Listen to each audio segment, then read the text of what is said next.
esam īstā tirgu.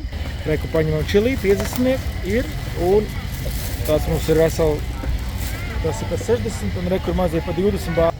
Čilī tas sanāca 50 bāti, eiro 30 par to maisu. Nu, reku paskatāmies par 30, viss, kas gatavs. Tā, nu kā es parādīšu tūdās, kur mēs esam, nu jā, tu var redzēt, jā, riktīgais vietējais tirgus.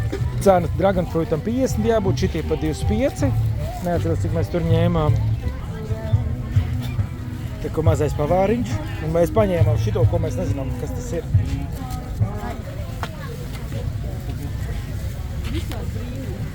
Viņiem grūtāk ar gaļu, bet ka 110 tūciņu.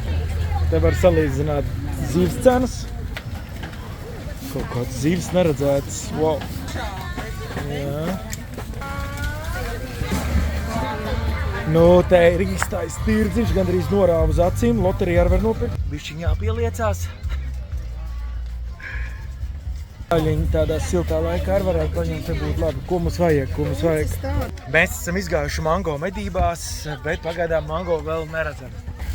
Jūras velts, kur ir 8 kaitis, 160.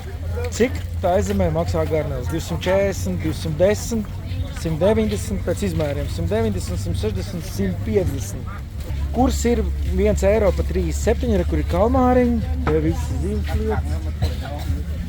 Bet noslēpums, kāpēc viss garšo šeit labi, ir, lūk, šis te, tas ir E621.